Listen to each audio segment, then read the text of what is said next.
કેમ છો? મજામાં? તો બધાને જય શ્રી કૃષ્ણ, જય સ્વામિનારાયણ, હર હર મહાદેવ, જય સિયારામ. તો આજ આપણે વાત કરવાના છીએ મહાભારતની. મહાભારત ભાગ આપણે 78 અપલોડ કર્યા ને 79મો ભાગ શરૂ થાય. તો 78માં વિડિયાની અધૂરી વાત આપણે સાંભળીએ 79માં વિડિયામાં. હાલો તો કરીએ મહાભારત શરૂ. યડમ્બાસુર અને ભીમનું યુદ્ધ આપણે આની પહેલા જે વિડીયો અપલોડ કર્યો એમાં વાત આવી, તો એની અધૂરી વાત આપણે 79માં વિડીયોમાં સાંભળીએ. હાલો. બોલ વૈસામાં પાયે વસન સાંભળ જન મેં જય રાજન બને યુદ્ધ ના કર્યા માન સુબા દાતા પીસી સામા સામી ઉભા. આમાં હવે યુદ્ધ જોરદાર થાય છે. પૂરો વિડીયો સાંભળજો બધા.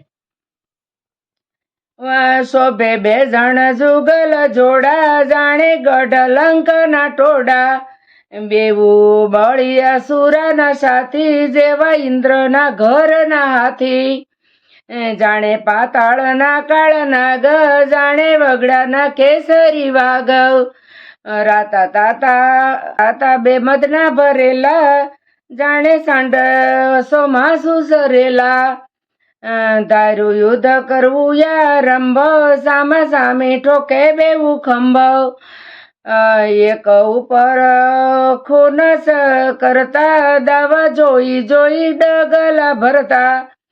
યડમ્બાસુર અને ભીમનું યુદ્ધ થયું છે શરૂ, અને ભીમ ને યડમ્બાસુર આવી રીતના યુદ્ધ કરે છે. પછી મેઘની પેરે રે ગાજા દોટ મૂકી બથા બત બાજા એક ને મારે અધિક કળ કળે પાછળ આવે હિંક. આવી રીતના મારામારીનો યુદ્ધ હાલે છે.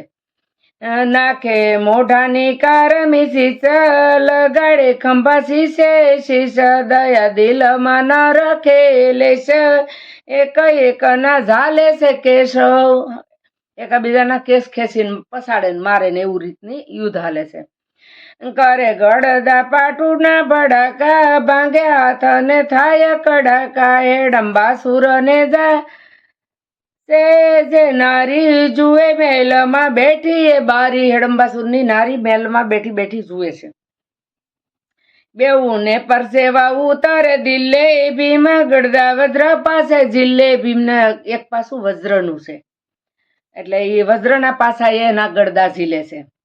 જીલે ભીમ મારે તેમાં નહીં ભૂલ પણ અસુર ને મને ડૂફૂલ બાજા બરાબર જેવા પાડા પગે પડ્યા પર્વતમાં ખાડા પાડી દીધા એવા બાંધે. બે એવા મજબૂત છે.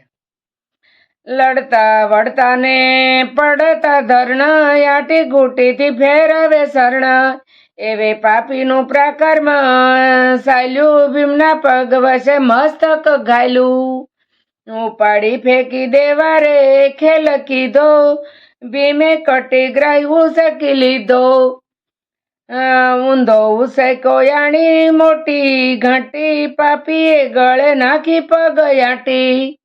આવી રીતના બાંધે છે. એટલે બેઉ જણા રડ બળિયા ગભરાણા ને ધરણી પર પડ્યા પડી ગબડીને ઉભા રે થાય કોઈ પાછા પડી ન વજાય એવે વઢતા બેઠો દુષ્ટ ધર્ણ દાવા જોઈ જાલ્યો ભીમનો શરણ ઉસકી માથે ફેરવી નાખ્યો હેઠો યડમ્બાસુર હૃદય પર બેઠો દુષ્ટ દયા દિલમાં ન વધારે મોમાં ધૂળ ભરી ગળદા મારે. ભીમના મોઢામાં ધૂળ ભરી ભીમના મોઢામાં ધૂળ ભરી અને ગળદા મારે છે. એલ્યા મોઢે ખાધા તા લાડુ શેણા સહિત સુસરા કાઢું. શેણા ખવડાવ્યા હતા ને એટલે હવે કે હું હરવા કાઢું તારા શીણા. અસુર કહીશ યડમ્બાસુર. એમ કઈ ગળે દીધો નખ ભીમના ઉષા સડી ગયા શખ્સ. આખી ઉષું સડી ગયું ગળે નખ ભરાયો તે. નસો તણાઈ દબાવ્યા ટોટા, મોઢે આવ્યા ફીણ ફીસોટા, એનો જીવ રહ્યો નહીં હાથ, તે તો જાણ્યું દ્વારિકા નાથ. જોજો ભગવાને જાણ્યું. આવા ભગવાનના ભગત હતા. ગમે ત્યાં જરૂર પડે ને ભગવાનને પેલી ખબર પડે હો. આપણે એવા ભગવાનની પ્રાર્થના કરીએ, આપણે એવા ભગવાનને જપ કરીએ. જપ એક યજ્ઞ કીધો ગીતાજીમાં. જપ યજ્ઞ આપણને કાંઈ ન આવડે ને તો હરતા ફરતા, કામ કરતા, કસરું વાળતા, વાસણ ઉટકતા, રસોઈ કરતા, આપણે જે ભગવાનને માનીએ, ઓમ નમો શિવાય, ઓમ નમો શિવાય, શિવને માનીએ તો સ્વામિનારાયણને માનીએ તો સ્વામિનારાયણ, સ્વામિનારાયણ જપ શરૂ રાખવાનો. રામને માનીએ તો જય શ્રી રામ, જય શ્રી રામ બોલવાનું. પછી કૃષ્ણને રાધે કૃષ્ણ, રાધે કૃષ્ણ, જય શ્રી કૃષ્ણ. જે આપણે જે ભગવાનને માનીએ એનો જપ આપણે શરૂ રાખવાનો. તો જો આ જપ શરૂ હોય આપણો, તો ગમે ત્યાં આપણને જરૂર પડી હોય તો એ ભગવાનને ખબર આપણી પહેલાં પડી જાય. આપણને હેળા ન રહી હોય ભગવાનને યાદ કરવાની કે પ્રાર્થના કરવાની કે તમે આવો, હું તકલીફમાં છું, આવી હેળા જઈ ન રહી ને તો એ ભગવાનને એની હાથે ખબર પડે અને ભગવાન પોગી જાય. બસ આવા. પણ આ જપ આપણે શરૂ રાખવો પડે તો. અને જપ એક યજ્ઞ છે અને કળિયુગમાં ખાસ જપનું મહત્વ છે. અને પ્રેમાનંદજી મહારાજના વિડિયા જોજો. એ વિડિયામાં કહે છે કે તમે હર વખત, હર ઘડી, હર સેકન્ડ તમે ભગવાનની યાદ માર્યો, ભગવાનની યાદ માર્યો તો ભગવાન તમારી હંમેશા રક્ષા કરશે. અને જો આમાં ભીમની રક્ષા કરવા દ્વારકાનાથે જાણી લીધું. જાણ્યું ને? જાણ્યું દ્વારિકાનાથ રાગ દોરાનું છે. દ્વારકાનાથે જાણી લીધું. હવે દીનનાથે વાત જાણી, વેણ સદેવનું નડશે. ભગવાને આ રાગ બદલો છે. ભગવાને વાત જાણી કે આ વેણ સદેવનું નડશે. વેણ સદેવનું નડશે, રખે ને ભીમ મરે તો મારે મરવું પડશે. આવા ભગવાનને ભક્તો બાંધી લે હો. ભક્તો ભગવાનને હોત બાંધી લે. આવા ભક્તો હોય, આવા ભગવાનના ભક્તો હોય કે ભગવાનને બાંધી શકે એના પ્રેમ જાળમાં. આણી એવું ત્રિશુળ જાણી દયા યાણી, પ્રભુ ન જાય સુખી, પોતાના સામર્થ તણી, એક કળા ભીમમાં મૂકી, ભીમમાં એક કળા મૂકી. તો ભીમસેન ને જોર આવ્યું, મારો મારો એ ભાગ્યો, પગની આતી દુષ્ટને દીધી, ગગને ઉસાળી નાખ્યો. પગની આટી દઈને ગગને ઉસાળી નાખ્યો. ભગવાને એક કળાનું જોર આપ્યું ભીમને. જોરે ભગવાન આપ્યો. જ્યાં જેની જરૂર પડી હોય ને એ ભગવાન આપે. જો આપણે ભગવાનની યાદમાં રહી ને, ભગવાન હું તને સંભાળું, તું મને સંભાળ. બસ ભગવાનને સોંપી દઈ કે હું તને સંભાળું, તું મને સંભાળ. એટલે ભગવાન આપણને સંભાળી લે, આપણા પરિવારને પણ સંભાળી લે. ઉસળી નાખ્યો પાપિયું સો ઉસળ્યો, કે ઉઠી નાઠો ભીમ, સત્રેશ્વરીને જઈને નામ્યો, માતાજી કરું કેમ. દેવી કહે રડતો નહીં બેટા. માયા કીધું તું ને કે જે હાર તો મારી પાસે દોડીને ગમે એમ કરીને વયો આવજે, પણ મા પાસે જવાની હેળા નહોતી રહી. એટલે દ્વારકાનાથે એક કળાનું જોર આપી દીધું. લે મારું ત્રિશૂળ જા જઈને, માર પાપીને દે જશે સમૂળું મૂળ, એટલામાં હું છેથી હેઠો એડંબાસુર પડ્યો, ત્રિશૂળ લઈ ભીમ નીકળ્યો એ મેઘનાથે ગડગડિયો. ભીમ ત્રિશૂળ લઈને નીકળ્યો. પાપીએ દીઠો ત્રિશૂળ સાથે, અતિ થયો છે ઉસાટ. પાપીએ ત્રિશૂળ આરે જોયો તો ઉસાટ થયો એને.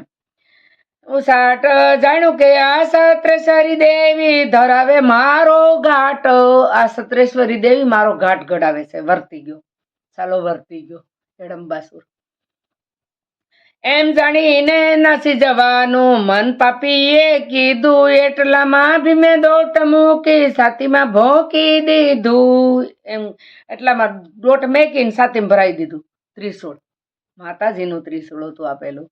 ત્રિશૂળ તરે હવાર ભોકાયું, પ્રાણ જવું સો સડ્યો, સુધીને શક્તિ ગાય શરીરની, ઢળીને હેઠો પડ્યો.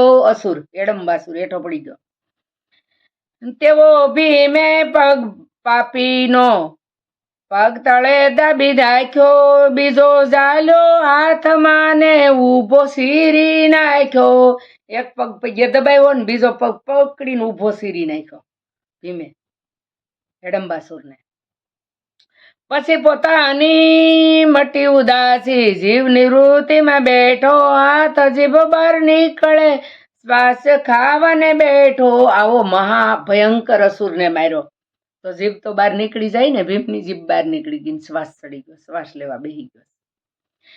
એટલે હેડંબાસુરની નારી બારીથી ઉતરી ધરણ, જોજે જાડા મારા સ્વામીનું તે તો કર્યું છે મરણ. 500 બાંધવોની બેન હું છું, તારી ગતિ કરું માઠી, વેર વેર લઉં તો ખરી, એમ કહીને નાઠી. હું હો ભાઈઓની બેન છું કે તારી તને મરવી નાખવું કે જો મારા ભાઈ પાસે જાઉં. એના ભાઈઓ પાસે ગઈ નાઠી. ભીમને તો શ્વાસમાં તો નથી, સોને બોલી ગઈ ના રહે, પર્વત પરથી પડીને નાઠો અસુર પરિવાર. જેટલો પરિવાર હતો ને અસુરોનો પર્વત ઉપર રહેતો હતો ને એ બધો કૂદકા મારીને ભાગી ગયા બધા. ભીમે આને એકને મારી નાખ્યો ને એક જ જબ્બર હતો, એની વાહે બધા હતા, એટલે એકને માર્યો એટલે બધા ભાગી ગયા. પછી ભીમને શ્વાસ વળ્યો ગયો દેવીની પાછલો ને માતાજી ત્રિશુળતામો દુષ્ટનો કીધો નાશ. માતાજી હવે તમારું ત્રિશુળ લ્યો કે મેં દુષ્ટનો નાશ કરી દીધો. નાશ વલણ નાશ કરો માં દુષ્ટનો, લઈ આવું માતને ભ્રાંત. વ્યાસ વલ્લભ મુખ ઉસરે, વ્યાસ વલ્લભ વાણી વધે, પ્રસન્ન થઈ જગમાત. માતા પ્રસન્ન છે ભીમ ઉપર. બસ એટલું કહી આજનો વિડીયો આપણે પૂરો કરીએ છીએ. તો વિડીયો 79મો પૂરો છું. તો હાલો હવે આ 84મું કડવું અને 79માં વિડિયાની જે અધૂરી વાત છે એ 85માં કડવામાં અને 80માં વિડિયામાં સાંભળશું આપણે. બસ એટલું કહી આજનો વિડીયો આપણે પૂરો કરી. આવજો બધા. જય શ્રી કૃષ્ણ, જય સ્વામિનારાયણ, હર હર મહાદેવ, જય સિયારામ. આવજો.